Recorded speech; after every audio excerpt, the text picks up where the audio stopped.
After digging your own limb grave and learning about lakes, it's time for the real Elden Ring. Altus is a sun-soaked vista showered with gold, but after being soaked by the sun's golden showers, you might find yourself being trolled by some of George and Martin's most dastardly foes. They're not taking the piss, things are serious now. You found mid-game, and then installed it and played it until you got to Altus. It's our goal here to wash away the mystery and flush you so full of lore you'll feel like an official story whiz kid. You're in for a treat. It's all in a digestible YouTube with a whispery, not America voice, so you know it's 100% accurate. It's also how you know you'll love today's sponsor, Raycon. That's right, gamers, this video is sponsored by Raycon. I've told you all about their fantastic everyday earbuds in the past. With Daddy's Day coming up, what if your daddy doesn't want earbuds? What if your daddy likes something a little heavier to go around his ears? That's why I'm excited to tell you that Raycon makes fantastic everyday headphones as well. The everyday headphones have a lot of the same design philosophy as the everyday earbuds. We got 40-hour battery life, so you never have to worry about them burning out, but they also charge super fast, getting 2 hours of charge off of only 15 minutes of charging.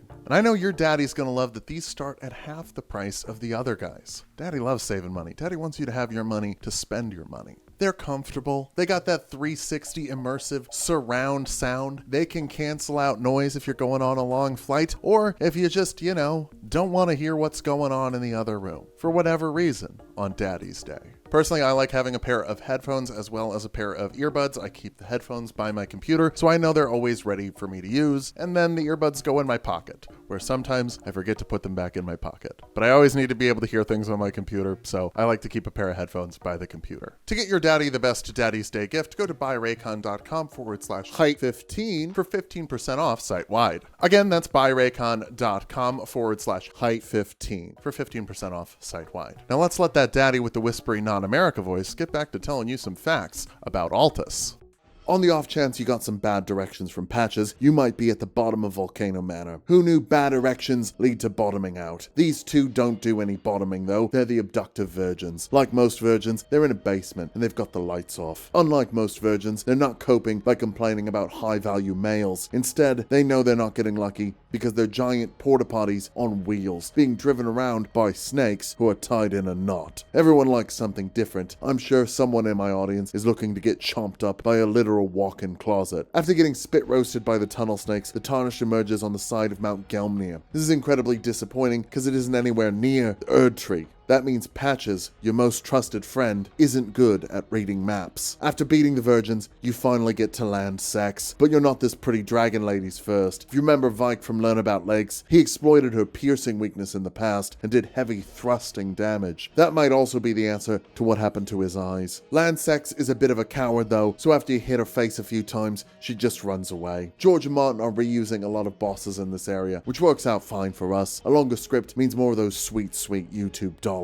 The Tibia Mariner still can't find the ocean, and it's actually even further from the coast than he was before. This time though, he's got a big brother. The Femur Marina has beautiful blue eyes, and one of them shoots a big laser. Thankfully, he's very slow and stupid. You can just run around him and get back to bone sawing. Sage's Cave is one of the most broken areas in the game. The developers put up walls, but forgot to make them hard. If that wasn't enough, they put 2 bosses in the area as well, and forgot to make one of them hard. Garrus is a necromancer, but necks aren't the only thing he romances. This bloke gets head from his family. Classic George and Martin. The higher-ups at Namco Band-Aid asked to limit the amount of brother loving, but George and Martin were very insistent. Of course, some people want to forgive Garrus for giving his family head because he made graduation. Boss number 2 really puts the number 2 in boss design. It's so shite they forgot to put a boss's body in the game, meaning the best strategy is to just blindly swing around and hope you get to hit. It's not dissimilar to trying to hook up with someone at a club, but here you're less likely to get stabbed. Even worse, the invisible boss isn't even in the unsight catacombs. Instead, it's a bunch of gremlins and ghouls that are so ugly the devs locked the door twice. This is also another area with 2 bosses, but From put them in the same room this time. Perfumers can't work at Macy's blasting you with free samples that burn your skin, so in Elden Ring, they work in basements doing the same. At least here, she's able to bring a cat to work, but its sensitive nose hates the sharp stench of perfume, so he's having a fit. And the perfumer isn't even in the perfumer's cave, though there are perfumers in the Perfumer's Cave, but that just means the Perfumer boss is a basic enemy they slapped a health bar on. The Omen Killer from Lernia is back, this time with a big stinky flower named Miranda. They should have named it Lemon, because it's big and it's a stinky mess of petals that doesn't move. Omen Killers and Perfumers harvest the stink to put it into their perfumes that kill people. They might be more successful if their perfumes didn't kill people, or if they just gave people some space. The Falling Star Beast knows how to give you space, because it's from outer space, and it came here to get its rocks off. You'll get sprayed, rammed, and blasted by this beefy bull. It really helps you appreciate the gravity of the situation, like Fig Newton's did when he went to the Jersey Shore. If the Falling Star Beast gets your rocks off, how do you get your rocks on? In the sealed tunnel. Poorly named because there's no seals in this tunnel. There aren't even any seals in the game. They probably went extinct considering how many clubs are in the game. Tragedy. This is the best place to get rocks though, which are integral to leveling up your weapon and making sure it does damage instead of tickling the bosses till they wet themselves. This might not seem like a very deep cave, but that's because it has more of George and Martin's real fake walls. Roll through them and don't fall for the exploding bowling balls. You might be excited for a Wii Sports style bowling minigame in here, but Elden Ring isn't on the Wii, which lets you know that this is a trap. Speaking of Nintendo and loosely gathered rocks pretending to be threatening, Onyx Lord is the boss of this cave. He looks intimidating, but he has less attack than an Oddish. Some of his sword swings are fairly meaty, but his spell attacks are meatier. Elden Ring is so open as a game that you can fight the first boss of the game as your first boss, but twice. There's 2 tree sentinels blocking off entry to the city, and they're just as pissy here as they were in Limgrave. Normally, if you wanted to get juggled by 2 horsemen, you'd have to join a centaur orgy. Here, you get it for free. We do have a tip for anyone struggling with these bosses. Leave. Do something else, like playing the classic video game Katamari Damacy.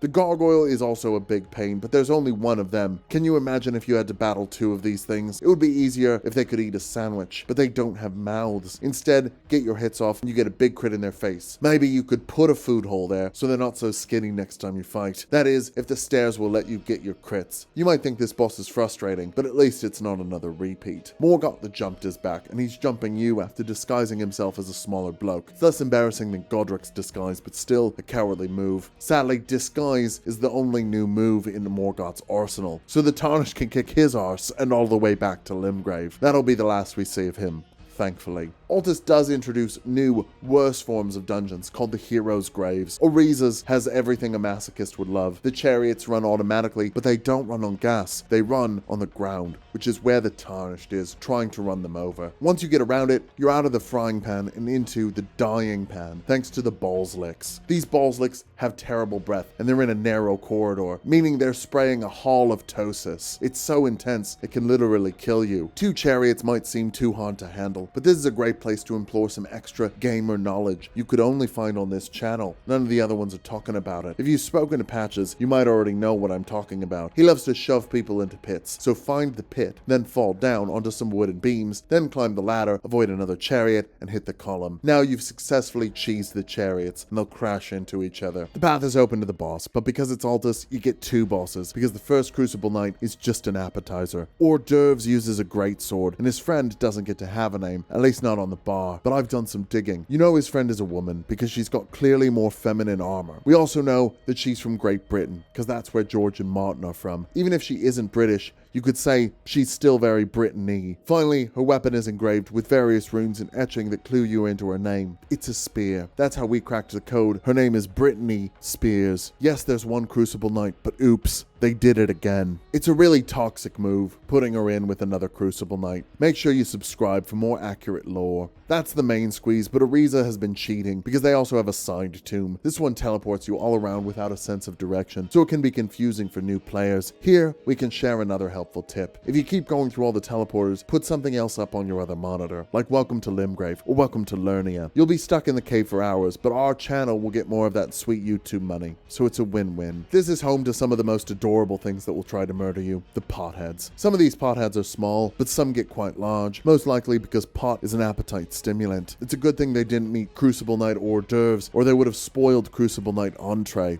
Even the boss has some potheads with him. You might not notice because they're not very aggressive. They just kind of waddle around, seeming confused. How would you feel if you were having a nice pot session in your basement and someone came in trying to smash you? Something to consider. Our next hero's grave is being blocked by another Black Knife assassin, which would be the third Black Knife assassin we've talked about in these episodes, and we ignored the one in Limgrave. This kind of repeated boss placement is something that becomes more and more clear the more dedicated you are, digging through the nooks and crannies of the game. We know you're coming here for those crannies, so let's dig deep into the cranny you're actually coming for. The Taint hero's grave is full to bursting with invincible goblins who die as soon as they touch sunlight. For a lot of Elden Ring players, it's exciting to see themselves represented in the game. There are some guillotines later in the dungeon, and just like in real life, you should use them whenever you can. If you want to make it further into the dungeon though, you need to find a beefy man and bait him into the light. Some people enjoy getting their guts opened up in broad daylight. Who are you to judge? After all that teasing and baiting, just have the decency to finish him off quickly. Don't be a tease like the hero of s'mores. Just like the snack, it's a lot more fun in concept than it is in practice. Their moveset's very dancey. It's evocative of the L'Oreal Valley from Dark Souls 3, a game Elden Ring steals from without hesitation. You might think after this fight you get a cool ice sword that she's dancing with, but instead you get pissed off. Sorry, that's Kristoff, but you wouldn't be blamed for being pissed after that bait and switch. If you run up the hill outside the Taint, you can get your real fight with Landsex, but be warned, she's an ancient dragon. They managed to live for such a long time because they're absolutely miserable to fight, and most people don't bother. Elden Ring is sort of like gambling at a casino, but instead of money, you bet with your sanity, and instead of winning money, sometimes you just get a very bad spell. Big hilltop boss fights might not be your thing. Maybe you prefer a dark, spooky forest with someone who slobbers. Wormface might make the adventurous Tarnished ask the question, what that mouth do? And let me be the first to say, you don't want to know. Like the balls licks, this freak will cause you to die. If their breath is bad enough that it kills you, it's best to keep their mouth away from your genitals. Luckily, this boss is absurdly tall, forcing you to hit its weird spindly legs instead of its face. You can fight bosses in all sorts of places in Altus, even bloody ruins. I'm not saying bloody like a British person swearing though. They're literally bloody, and deep inside you can meet up with the sanguine noble. Too bad you can't ride your pony in here. Just climb on it, jump on it, ride it. That pony. That's something I feel like Sanguine would appreciate. The best boss of the area is obviously Godefroy. With 2 axes and a bunch of extra limbs, he's completely unique to this game. Each arm is attached through a process called grafting, where someone attaches the limbs of another person to give themselves more power. A lot of nobles became obsessed with the practice, especially if they had an inferiority complex. Godefroy was one such case, butchering his subjects to try and overcome feelings of inadequacy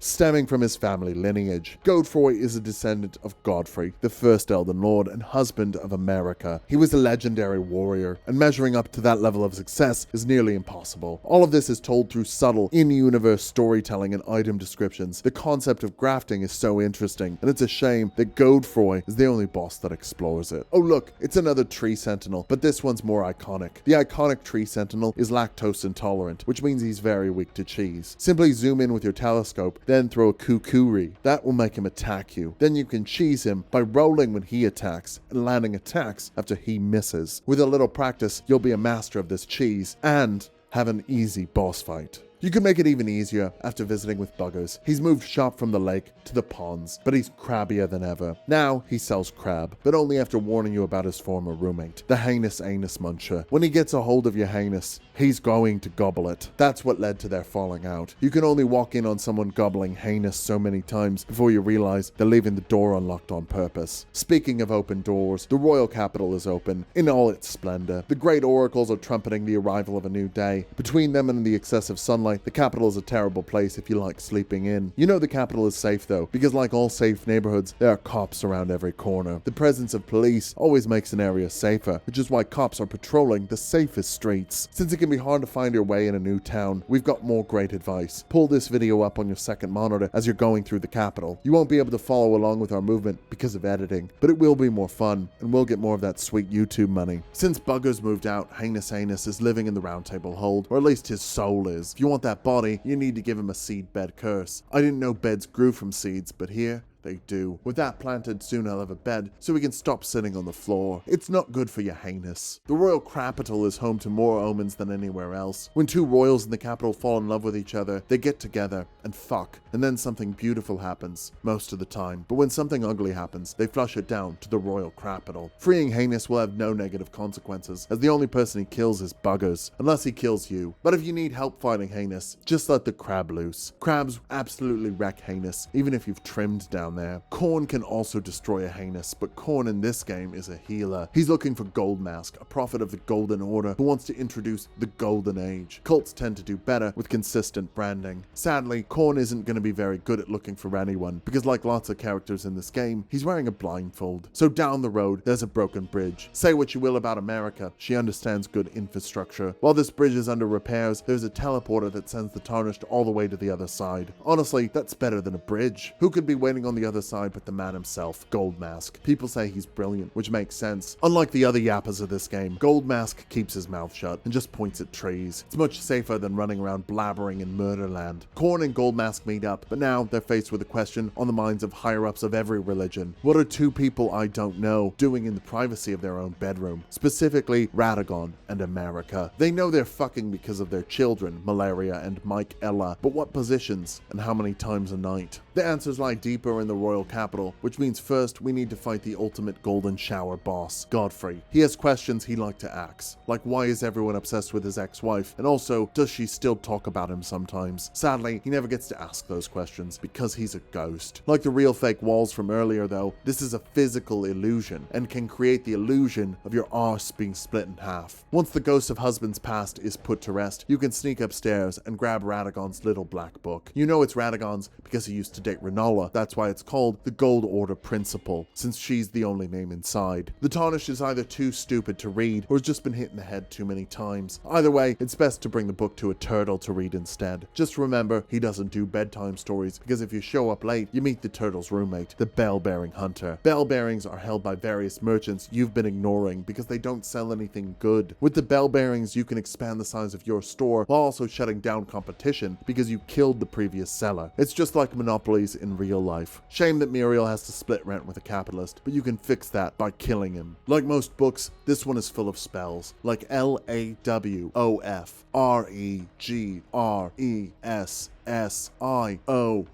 That spell is necessary to unlock a secret in the royal capital. If you find a statue outside of the shady Godfrey arena, then cast this spell in front of it, it will reveal that Radagon is America. How would the player normally find this out? Elden Ring is great at showing the player subtle hints that tell them you're not going to find jack shite, so you better just log on to fextralife.com to find out what to do. But even fetlife.com doesn't do a great job telling you where to go, making it the perfect Elden Ring wiki. Now the Tarnished can deliver the news about Radagon and Marika's love life that it's really just one person having a wank. Another example of Elden Ring really knowing its audience and making them feel seen. Last episode, one of our employees mistakenly took Patch's directions to the Erdtree, but finally, it looks like this series is coming to a close. The final boss is beyond this fog wall, with Jesus Christ, is that another Black Knife assassin? Bugger off. You might be irritated fighting the same bosses over and over again, but since the game is almost over, so is that suffering. To really clarify this is the last boss, you can summon melatonin for the fight as well, really bringing the Tarnished story to a close. And the final boss is, goddammit, it's really hard to do narration when the game keeps making the same guy show up over and over again. Morgott lists off all the bosses you've beaten. Odric,